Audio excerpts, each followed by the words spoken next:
Chapter 8, Community Housing Development Organizations. We'll be referring to these as CHODOs.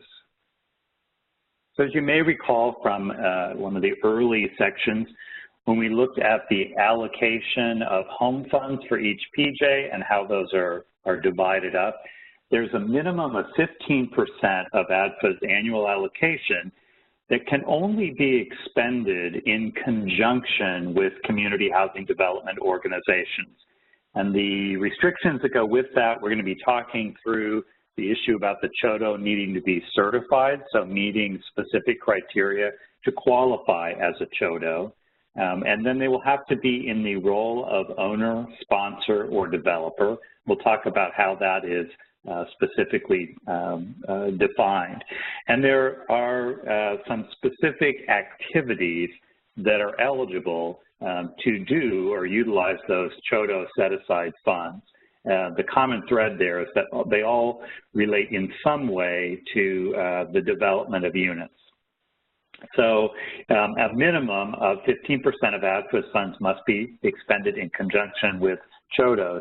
That percentage can be higher. That's basically a choice that ADFA would be making as part of its annual action plan and its allocation of funds. Now keep in mind, we mentioned, I believe in an earlier section, that the commitment deadline had been temporarily waived under the home rules. This did not include CHODO. So CHODO, the set-aside funding, ADFA still is held to 24 months from the point that they receive their allocation.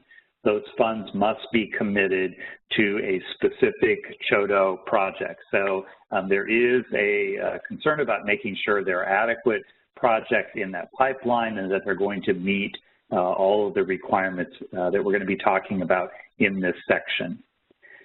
So let's start by talking about how do we define what a CHODO is, a community housing development organization, and what they would have to have in place to make sure that they were going to qualify. So first off, ADFA is going to be certifying that CHODO each time they apply for funding. So it's not that they will be certified as an organization to qualify as a CHODO on an annual basis, and then whatever project they apply for, they would already have that in place.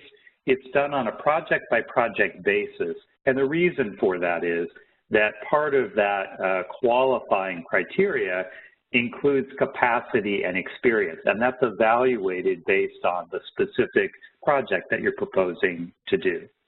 So really the qualifications fall into three basic categories: the legal status of that organization, their organizational structure, and we'll spend quite a bit of time talking about their board configuration, and then also capacity and experience. So let's dive right in and talk through those. So under legal status, the organization has to be organized under state and local law, and included in its purposes, which would usually be within its bylaws, would be a statement that they have a purpose to provide decent and affordable housing to low-income persons. So that lines up with what the mission of the home program is. Now that organization might have some other purposes that were stated within their bylaws, but this does need to be included, and that will be part of the review process to make sure that that was, as part of the legal organization of that entity that's applying, that includes this statement of purpose. The organization cannot be organized or created to provide an individual benefit. So we'll mention later about the ineligibility of a property developer or a property manager to essentially create a CHODO or sponsor a CHODO with the idea of being able to position themselves for their individual benefit. Each organization also will have to have a clearly defined service area. Now that might be a neighborhood within a city, might be citywide or countywide. It can be multiple county. The only regulation in place is that it could not be statewide. So we could have a large CHODO that served everything except one or two counties within a state. It's really critical that organization must have their IRS tax-exempt status in place to be able to qualify and be certified as a CHODO. So that final 501c3 designation has to be in place. A pending designation will not suffice, and ADFA would not be able to certify them as meeting these legal requirements. So they must have the final 501c3 already in place. Talk a little bit about the organizational structure. So the idea of having the CHODO, the Community Housing Development Organization, is that they bring this connection and commitment to the needs of that local community. So we have requirements about how that board is going to be put together. At a minimum, you have to have at least 1/3 of the board are representatives of the low-income community. And we'll talk about the options on how that can be met. In addition, there is a limitation, so no more than 1/3 of that board can be designated as a representative of the public sector. We'll talk through the definition on this, but it's going to include all the employees of the state or the recipient. It will also include, elected, appointed officials. So in the case where we have someone who is a low-income representative and also is going to be counted as a public sector under this definition, we're going to count them as public sector and they will not be included in our account for low income. The rest of that board is unrestricted. Usually we're going to recruit folks that bring some skills, some capacity to the board itself. We will be talking about when we have sponsored organization that there are some limits about that parent organization and their participation in the board. So let's talk through this low-income representation. We know we have to have at least 1/3 of that board representing low-income community, and we have 3 ways we're able to do that. I could be a resident of a low-income neighborhood, and so we're going to be collecting information about the neighborhood where they reside. So we would need an address of that board member, and then we would use the census information to determine are at least 51% of that population in that specific neighborhood, are they low income, so at 80% or below. And so just based on their residency, they could qualify even if they were not low income themselves. We also can have a household that would qualify because they are low income. So they're a resident of the overall community and they themselves qualify as being low income. So generally we would have a self-declaration form for that board member that acknowledged how many household members, what their gross income was, and showing that they were within that acceptable range of being 80% or below, and so thus qualifying as a low-income representative. Our third option is that they could be an elected representative of a low-income neighborhood organization. So we might have some kind of a service organization that operated within that neighborhood, and so that neighborhood organization could elect someone to represent them and participate in this CHODO board. The documentation on this would include then something on that agency letterhead designated that this person had been elected, and that would be maintained in the file. So when we have a board roster and there's an indication to show how they are meeting the low-income representation, we would expect to see one of these 3 methodologies and the backup documentation to show that, yes, in fact, these specific board members do meet this criteria. In addition to having the board representation, there's also a separate requirement that the CHODO must have a process to seek low-income input. And that would be a formal process that's in writing that would describe how the CHODO will do outreach to low-income beneficiaries. That would be something that would be described in writing. It would be included in the bylaws or the resolution as part of making sure that that CHODO actually was implementing that. You might be looking to see, are there minutes from maybe public meetings? Are there board minutes where we're seeing that that information that has been collected is actually being provided to the board, and that's part of their decision-making process. So examples of how that might be done, we might have, let's say we have developed some multifamily housing, some affordable housing using home funds. We might organize neighborhood advisory councils for each of those developments that would meet on some regular basis, provide input back to the CHODO. And that might be about the needs of that community, how the property was being maintained or managed. That information would then go back to the board as part of following this formal process.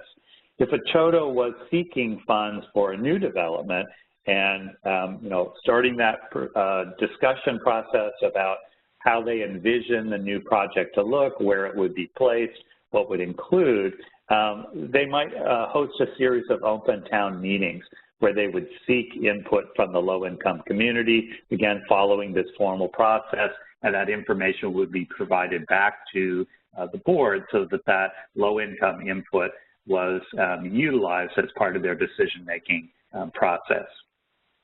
There's some entities that would not qualify as a CHODO. The PJ themselves, the participating jurisdiction, is receiving the home funds. Other public bodies or instrumentalities of the public body could not be considered a CHODO. In some cases, we have things like the Public Housing Authority, which is essentially a quasi-government agency that's considered to be an instrumentality of the unit of local government. Things like urban renewal agencies, redevelopment, things like that. We will talk about organizations or CHODOs that are a spin-off of some of those entities, and that may be acceptable.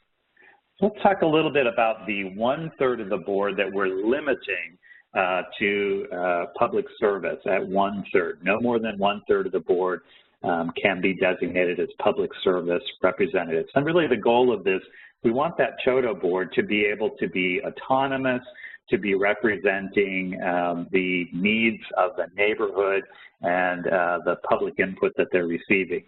So folks that we're going to consider and count as public service sector representatives are going to be anyone who is an elected official, and that's either at the state level or at the local level. Appointed officials, public employees. We might have somebody who worked, let's say they worked in the, the parking section and they were collecting money from parking meters. They're still going to be considered a public sector representative, even though they may have no involvement with the actual housing and any program specific to that. Also, anyone that's been appointed by a public official. So keep in mind, as we mentioned before, if someone is a low-income qualifying board member, but they also are an elected appointed official, they're a public employee, we're not going to count them towards our low-income participation in the board. They're always going to be included in that 1/3 public sector. And so as part of seeking out and documenting our board members, you're going to need to use a standard survey, which not only will ask them about income or residency or whether they represent a low-income neighborhood organization, but also a standard format where you're asking them, are you an elected or appointed official? Were you appointed by a public official? Are you a public employee? And that would determine which sector of the board am I going to count this individual. Let's talk a little bit about sponsored CHODOs. So many examples where we have a nonprofit organization that might be sponsored by another organization. Let's say we have a large hospital and it's concerned about the neighborhood around that hospital. Maybe they're wanting to encourage their employees to live close to where they work. They might choose to sponsor a CHODO. That might be in terms of providing an office space for the CHODO to operate out of, might be some financial support, might also be that they're going to have some of their executives participate with that organization and try to lend some capacity to that. And so there are some additional requirements that will apply depending on who that sponsoring entity is. Keep in mind, if it is a sponsorship by a local or state government or public agency, that their employees or officers cannot be employees of the CHODO itself. So if we have a for-profit sponsor or a spin-off that's occurred, that CHODO can't be controlled by the for-profit, and they cannot be a for-profit that is in housing development or management, property management as their primary purpose. There's a conflict of interest there, and so they would not be eligible. A for-profit representation cannot be more than 1/3 of that board. And so there's a limitation on how much influence they're going to have in the decision-making in that process. As we mentioned before, their officers and employees of that for-profit entity cannot also be officers or employees of the CHODO. And the CHODO has to be free to be able to contract for goods or services with any vendor. So there's not a restriction based on who that sponsoring organization is. Let's talk a little bit, switch then into sort of our third category, which is on capacity and experience. So as a threshold for applying, that organization has to have at least 1 year of experience serving the community. Now, this frankly is not specific to housing needs, but they also have to be able to demonstrate that they have staff capacity to carry out the planned activities. And I mentioned at the beginning of this section that the certification for the CHODO is going to happen on a project-by-project basis. So before ADFA would be able to make a commitment of funds, they will recertify that organization and make sure that based on the type of project that they are requesting funding for, that they've got appropriate staff capacity to be able to do that. The organization also has to have financial accountability standards. For CHODOs themselves, they do not fall under all of 2 CFR Part 200, but two specific sections, 200-302 and 200-303, which basically are requirements about having some basic standard financial systems to be able to track inputs and outputs of funding on that. And again, the capacity is going to be evaluated based on the proposed project that's being undertaken. So for instance, if I was proposing to acquire a single-family house, rehab it, and then sell it to an income-eligible buyer, the experience and the capacity that might be needed for that would be different than if I was proposing to do a larger scale multifamily new construction rental project that I was going to be packaging together the financing, overseeing a larger scale new construction development, and then also overseeing that project during a long-term affordability period. So that evaluation is going to be done on a project-by-project basis. So when we evaluate that staff capacity, that evaluation is going to be done based on the CHODO's paid staff. So this is full-time or part-time employees, could be a contract employee. It cannot and will not include that capacity that's brought to the organization by volunteers, donated staff, shared staff, or board members. So it makes sense to recruit board members that understand and have some good knowledge related to the projects that are being undertaken, but it's only the capacity of the staff that will be included in this evaluation.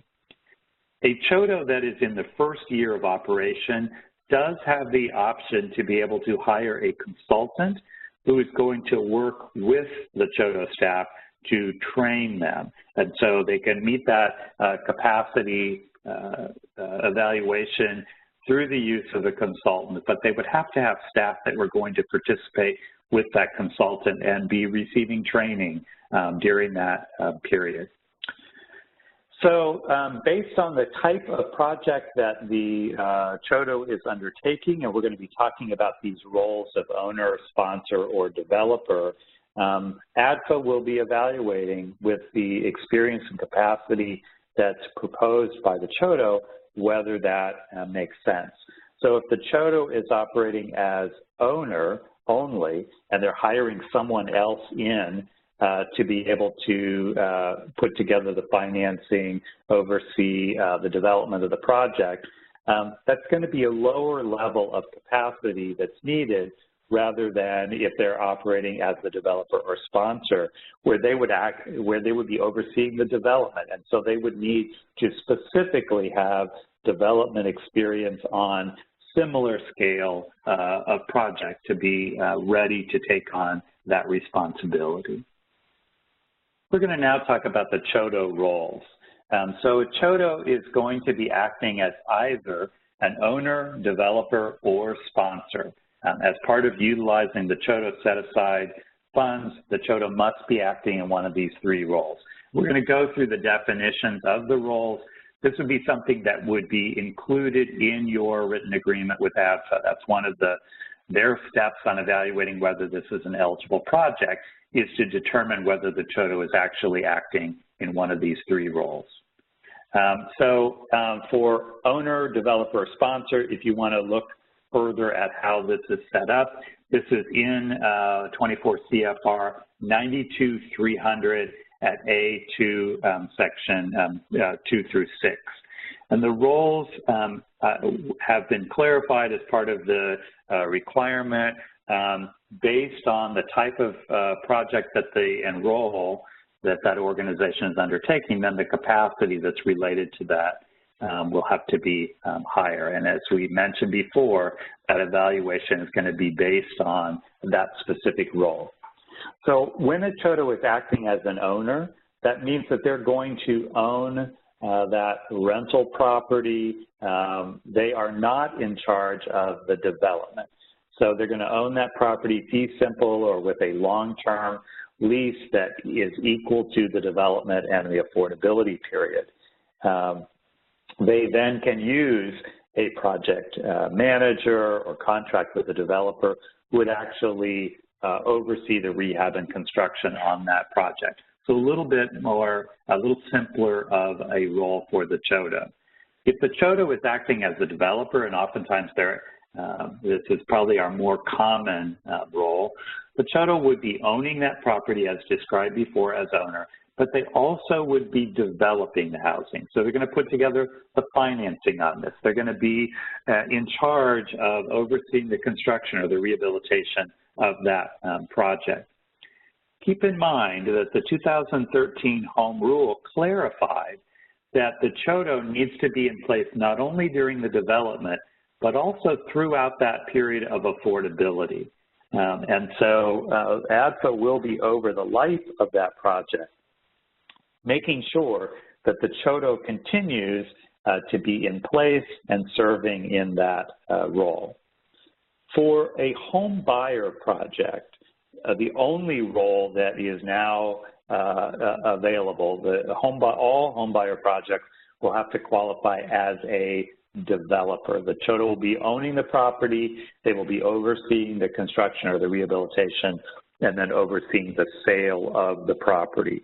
And that written agreement with ADFA is going to specify what the sales price are, or a method of how that is going to be set when those units have been completed, and lay out that process once the sale has been completed of whether money is going to be returned to ADFA, or whether that CHODO is going to be allowed to retain some of those CHODO proceeds. It might be that the CHODO proceeds from that sale would be retained and they are required to be utilized to create another unit. So that would be called out within that written agreement. In the third role of sponsor, there are two definitions under this. We might have, and we probably see this less than some of the other roles, we might have a project that is developed by one CHODO and then transferred at the completion of that development to a second CHODO that's going to oversee that project throughout its affordability period.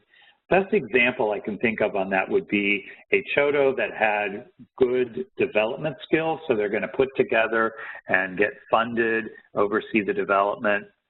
Let's say they're doing senior housing. They might have, as part of their design of this project, have it set up so that once that project was completed and those units were going to be rented to seniors, that they would turn over that the ownership would transfer to that second CHODO, who specifically their target was serving the senior population. And so in this case, up front, it would be in the application defined that the roles of each of those CHODOs and when that transfer would actually be made. In the example of when we have home CHODO projects that are in combination with low-income housing tax credits, these projects will always have to be with the CHODO in the role of sponsor. And let's talk a little bit about the specifics on that. In this case, that CHODO is going to be a wholly owned, this project is going to be a wholly owned subsidiary of the CHODO. So a limited partnership, the CHODO is going to be the sole general partner. If we have a limited liability, an LLC entity that's been created, then the CHODO or its subsidiary must be the sole managing member on that. Criteria on how that has been organized and the role and control by the CHODO are going to be critical for ADFA to be able to determine whether this meets the sponsor criteria and whether it will be fundable as a CHODO set-aside project. So that written agreement will capture that information, will define the entity, their ownership and role with this project. Important takeaway on this is that any project that is in combination with low-income housing tax credits will always have to be in this role of sponsor, and that CHODO has to be the sole general partner or sole managing member. If that partnership agreement permits the removal of a CHODO as the sole managing member or partner, that removal needs to be based on a cause, permitted by cause, and they must specify that the CHODO, if replaced based on cause, would be replaced by another CHODO. That's really critical because, of course, we mentioned that this project needs to remain through the affordability period with a CHODO in the role of the sponsor for this project, and that's a compliance requirement for the home program. As we mentioned, the CHODO certification will be done each time that ADFA is committing funds to that project. They'll be making sure that the legal, the organizational, and then also the capacity and experience has been defined and meets the needs for that specific proposed project. But they also will be looking to see the role that the CHODO will play on that project as part of their certification process. As we mentioned, the PJ ADFA has 24 months to make sure that they have committed their funds to that CHODO project. In the past, there had been some flexibility that would have allowed ADFA to commit funding to an organization before they actually had identified and been able to review and underwrite a specific project. That no longer is in place. So those commitments have to be based on a specific project, and ADFA would have to have been able to complete all of their eligibility review, the underwriting cost allocation, subsidy layering process on that, and then execute a legally binding agreement that's going to meet that definition. So the clock is ticking for them with that 24-month requirement in place. There also is still a CHODO expenditure deadline in place. So the CHODO funds have to be expended within 5 years of that home grant being obligated. So at the point that you receive that commitment of funds and that written agreement, there are 5 years for those funds to be expended.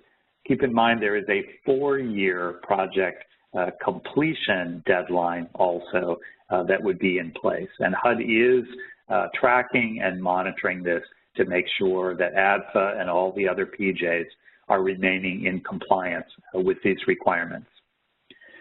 So we've mentioned about CHODOs and how they are qualified, and also the fact that all of the CHODO set-aside activities have some aspect of development related to them. So if we were developing, and that might be new construction or rehab rental units, or we were developing or rehab and selling home buyer units, that would be an eligible activity as a CHODO set-aside activity. Things like tenant-based rental assistance, our homeowner rehabilitation, or homeowner assistance where all we're doing is providing down payment assistance and closing costs, those do not qualify as a CHODO project. We could have a CHODO working in a neighborhood that applied to ADFA for homeowner rehabilitation. They would not be funded as a CHODO, they would be funded as a subrecipient. And so a different set of rules apply in that case. We mentioned that CHODOs only fall under 2 specific sections of 2 CFR Part 200. The subrecipient falls under all of those requirements. So procurement requirements, audit, program income requirements would apply to a subrecipient that a CHODO would not fall under. So if we had a CHODO that was receiving funding as a subrecipient, they would have to be very clear that, you know, the subrecipient written agreement calls for a number of different requirements. And so the rules are different between CHODO and subrecipient. It becomes a little bit complicated for that organization, but they could essentially serve in both of those roles. So as I mentioned, the CHODO set-aside funds, they always have some aspect of development. So whether that's acquiring and then rehabbing and selling, or acquiring and rehabbing and renting, or new construction for either rental or home buyer units. There's where we're developing a decent, affordable unit of housing. If we were doing development of units for home buyers and we were going to provide down payment and closing costs, because we have that development aspect of the unit, that does qualify, but standalone down payment and closing costs without that development are something that's not going to be eligible. I mentioned also that tenant-based rental assistance, TBRA, and our homeowner rehabilitation do not qualify as a CHODO set-aside use of funding. These are subrecipient roles and don't count for the use of our CHODO funds. There are some ways that ADFA has to be able to assist and support the CHODOs, and these are optional for ADFA to choose to use out of their funding. ADFA can provide to the CHODOs loans that would need to be repaid, and this would be in the form of, it could be a construction loan, could be in the form of a permanent financing on projects. There are some cases, which we'll talk about, that if some of the development funding is then being provided to essentially write down the cost of the mortgage for home buyers, that portion can be forgiven. But generally, the money that's being provided to the CHODOs will need to be repaid to ADFA. And that written agreement between ADFA and the CHODO will be very specific about who will be benefited, the number of home-assisted units, the number of low-income persons that would be assisted by that particular project. So ADFA has the ability to provide some ways to support that CHODO that would include providing technical assistance and also through operating assistance. We want to mention that CHODOs that are also serving as subrecipients or contractors, for the subrecipient activities, they have the ability to utilize admin funds to cover their costs for delivery of the non-set-aside activities, so those non-CHODO activities. The CHODO activities themselves, that CHODO is not eligible for admin funds. They have the ability to receive a developer fee as part of the project. So forms that are related to the ADFA Home CHODO program, there's a CHODO checklist and application that you'll be using to be certified each time you're applying for funding. There's also a recertification checklist that would be utilized as part of that. Again, these forms are available at adfaarkansas.gov and would be included in the files for each of your projects.